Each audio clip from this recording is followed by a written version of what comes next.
It gives me great pleasure to introduce today's speaker, Congressman Eric Swalwell, who graduated in 2003 from the University of Maryland, College Park with a bachelor's degree in government and politics, and in 2016 from the University of Maryland Carey School of Law with a JD. Eric Swalwell was elected in 2012 to represent California's 15th Congressional District, which includes a large part of the eastern San Francisco Bay Area.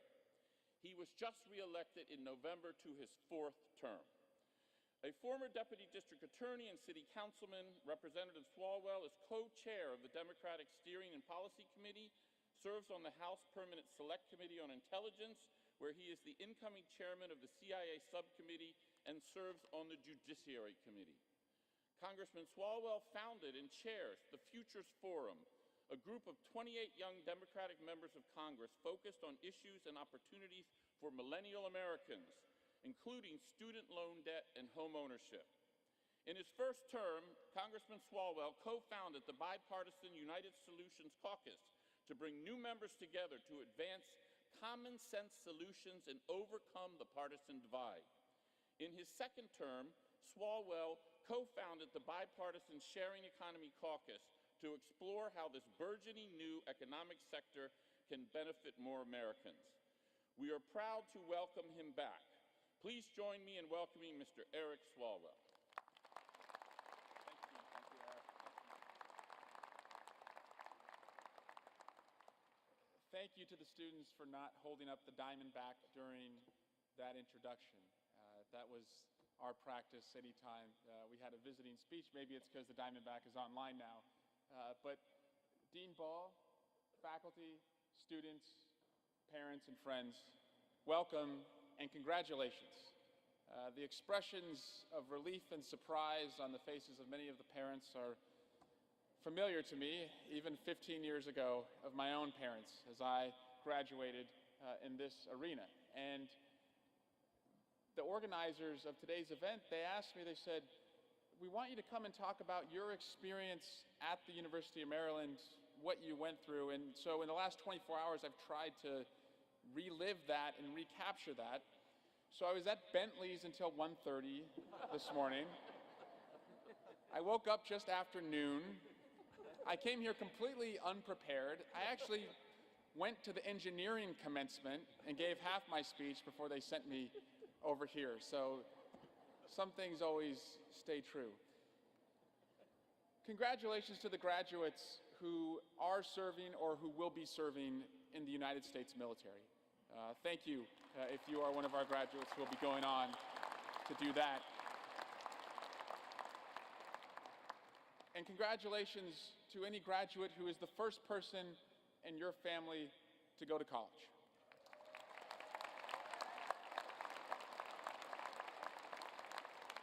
I can certainly relate to that. I was born to a dad who was a police officer, a mom who raised 4 boys, made dollhouses in our garage, baked wedding cakes in the kitchen, and ran a very large, unlicensed daycare facility. The statute of limitations is run, so I can say that. But their dream for me was simple, which was for me to be the first in our family to go to college. And the only person who wanted that dream to come true more than them was myself. And I saw them chase that dream all over America. We moved from Iowa to Oregon, up and down California, lived in 11 different houses. I went to 9 different schools before graduating high school. They put me to work at age 9, delivering a newspaper, and carried different odd jobs along the way. And I saw them work hard because they believed in the promise of America, which is if you work hard, no matter who you are, where you come from, what you believe, you do better for yourself and you dream bigger for your kids. That's the promise of America. I was able to go to college on an athletic scholarship. I went to a high school where only 1/3 of us went on to college. And at the time I was there weren't many investments in public education. It was a low-income, low-expectations place. And soccer was my path. I really didn't like soccer. I loved baseball. I got cut from the baseball team. I love football. They really only wanted me to be a kicker because I was okay at soccer. I loved playing on the field at soccer, but I really wasn't that good on the field either, so they put me as goalkeeper. But I was pretty good as a goalkeeper. So I'd put myself between the net and 11 other players and fearlessly take shots to my face, my body, my gut. And it inched me along to a soccer scholarship. As I got better and better, I played in a competing cities league because we didn't have a travel budget in my hometown of Dublin, California, to travel. So I wore another city's jersey and learned that other cities called my town, where only a third of the kids went to college, no Fortune 500 companies, only fast food restaurants as commerce. My nickname to those kids was Scrublin. So I took their shots to the head, the face, and the gut. And I just kept doing it because I believed if I worked as hard as my parents did, I could use that scholarship and go to college. And I made it. And when my parents were here celebrating me as yours are celebrating you, they were so proud. And I could talk about the work I did in College Park or on my local city council or as a prosecutor and the successes that I enjoyed along the way, but the truth is, I learned more from my losses. And I want to tell you that you're going to learn more from your losses too. This period of time, the 4 years that you've been in College Park, you've seen and suffered some loss, as Dean Ball referenced. When I was a graduate in 2003, our class had suffered some losses too. We had campus shootings, a tornado, a couple fraternity deaths, and of course, the tragedy of September 11th. Most people associate anyone in the class of 2003 with being around when the Terps became national champions, the Juan Dixon, Gary Williams years. But even that basketball team suffered a crushing loss the season before in the Final Four when they blew a 22-point lead against Duke to go on to the finals. And they learned more from that loss. So I want to tell you about a couple losses and the lessons I drew from my losses, and I hope you'll be able to do the same as you go on to do big things. My first loss was when I came back home after my first winter break playing soccer, Division I, traveling the country, thinking I'm a big shot, going back to my hometown and going Christmas shopping. It was about this time of the year. I went to the mall, and a friend of mine was working there, and I knew he was working there, and he offered me a discount I absolutely was not entitled to. I mean, like 80% off. And I took it. And he'd been offering a lot of people this discount. And the store finally was onto him. And they arrested both of us. And you can imagine the look on my father's face, a police officer, someone who worked so hard to get his son to go off to college, dreamed that I could work in a courtroom because he had busted his back on the streets. And he told me, son, I don't know if you're going to be able to go to law school. They don't take convicts in law school. And I saw them dig really deep to get a lawyer, money that they didn't have, so that I could go on probation, avoid going to jail, and have a chance to climb out of that stupid, serious mistake. And for years, I would make excuses as to why I did it. And finally, got into law school and applied to work in the district attorney's office that had prosecuted me. And right at the last interview, I was filling out an employment form just in case they had hired me, and there was a box to check. And it said, have you ever been convicted of a crime? And I had this moment where I thought, I could say yes, and that would be really bad because then they're going to look it up and want to know. Or I could say no, and maybe they won't find out, and I think I did well in the interview and sealed the job. I thought about my father and how crushed he was when I had screwed up. I checked yes. And I remember the U-turn that the hiring attorney made after he took the application from me, and 30 seconds later came back and looked at me and he said, "Are you freaking kidding me?" He said, "You were arrested and convicted?" He said, "We've got to talk about this." And so I had to give a full allocution of what I had done. I waited for months as to whether I got hired. And when I got the envelope in the mail telling me I did, I knew that I had owned that mistake, I was truthful about it, and I was given a second chance.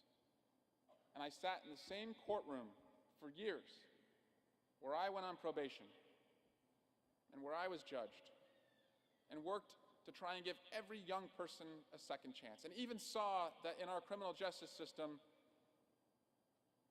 that there are racial inequalities, implicit biases that affect especially young black men who come from families that can't dig deep, that can't give them second chances, and put them in a deep hole that many times they can never climb out of. So the first lesson to you is own your mistakes and believe that every person is worthy of a second chance. At the end of my sophomore year, playing soccer, I got injured. I could never see beyond the next soccer game. I thought I'd play Division I soccer, go play in Europe, come back and coach, and that was it. And when I got injured, I was crushed. But it was a high school teacher who said, "Why don't you go to Capitol Hill? Why don't you see if helping people and going into public service is something that you'd be interested in?" So on a lark, not knowing if I was a Republican or a Democrat, not having any housing to speak of, I took an unpaid internship on Capitol Hill. A friend of a friend knew someone at number 9 Fraternity Row and said that there was a boarding opportunity there.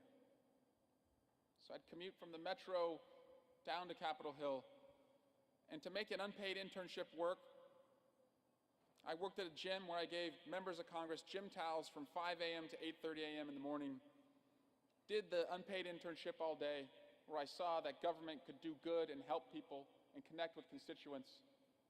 And then I had a 5:30 p.m. evening shift at Tortilla Coast, where I served many of the same members of Congress really questionable Mexican food so they could go burn it off the next morning at that same gym. And I loved it. And I didn't want to go back to the soccer scholarship. And it was a University of Maryland alum who was working in the congressional office who said, "Eric, you love this job so much. Why don't you transfer to Maryland? The world's not over. You don't have to play soccer anymore. Why don't you look at public service?" I called my parents. You can imagine giving up a full soccer and academic scholarship there to come as an out-of-state student here. My dad said, "Son, you're going to be a small fish in a big pond. You're a big fish in a small pond at Campbell University. But if you want to do it, you should do it." And the lesson I learned there was never close windows of opportunity. That setback could have crushed me. But I saw a new opportunity. I kept an open mind, and I found public service. Now, I still tried to hang on to what little athletic skills I had, and I was cut as a walk-on from the Maryland soccer team. I was cut as a walk-on from the Maryland football team. Congratulations, by the way, to the Maryland soccer team, national champions.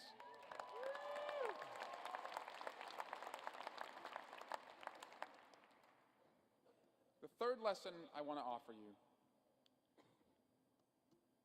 is be stubbornly impatient, but don't let that impatience get in the way of knowledge and experience. After I did that internship and served as a city council liaison here in College Park and went to law school, I moved back home to that town, Scrubland. And I wanted to come in hot and get on the city council right away. I was a know-it-all. And that same mentor who told me to apply to that Capitol Hill internship said, "Eric, if you run for city council, you're going to lose." He was on the city council now himself. He said, "Why don't you apply for a commission in the city?" And I said, great, fine, I'll be on the Planning Commission. He said, no. Planning Commission is the highest, most premier commission. You should apply for the Arts Commission. And I said, what the hell do I know about art? And he said, exactly. So I joined the Arts Commission. And after 2 years on the Arts Commission, I told him, I said, Mr. Sobrani, I still called him by his teacher name. I said, Mr. Sobrani, I'm ready to run for city council. And he said, no, I think now you should apply to be on the Planning Commission. So I did 2 years on the Arts Commission, 2 years on the Planning Commission, and 2 years on the City Council. And so many of you I know have worked in congressional offices, have worked at federal agencies as interns, and have acquired very important skills and want to do and are capable of doing and one day will do very big things. But I promise you, if I had just gone home and run for City Council, two things would have happened. I would have lost, and I would have been so demoralized by that loss that I never would have run for office again. So I learned from that setback of not being immediately elected to City Council that the knowledge and experience of learning my town was important, but to still be stubbornly impatient to try and make change. And that town of Scrubland, by the way, the work that I and most importantly many others did, we finally built modern schools where 3/4 of the kids go to college today. We redeveloped it. Thank you. We redeveloped the town just as College Park is being redeveloped right now, where we have Fortune 500 companies. And we even have a damn Whole Foods, which is like the best sign that you've made it when you have a grocery store no one can afford to shop at. And they don't call us Scrubland anymore.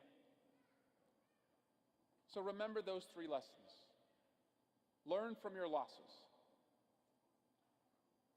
Own your mistakes. Believe in second chances. Never close windows of opportunity. And be impatient but not closed-minded that you're not acquiring new skills and experiences. Your generation has an opportunity to do very good things for the future of our country.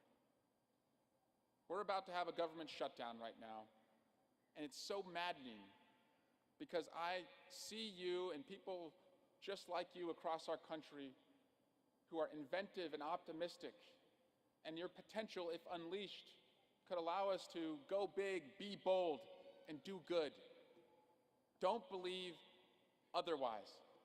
That's what you should be doing every single day. And finally, as you look at the deans and professors up here who helped you and the friends and family who are in the stands that believed in you, continue to seek mentors. Seek them your whole career. But remember that you have two hands.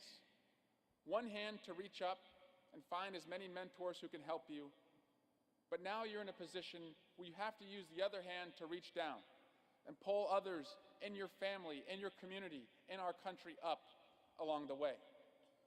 Here with me today on my staff is a class of 2018 graduate working on his first job, serving as, who just recently served as the University of Maryland College Park Student Council Liaison, City Council Liaison, Chris Kiosian. And I've learned just as much from talking to Chris and working with Chris as I do with the mentors who helped me. You'll find fulfillment in the experiences that you share with others. I have big hopes for you, class of 2018. So again, learn from your losses, but go out, go big, be bold, do good, and go Terps. Congratulations.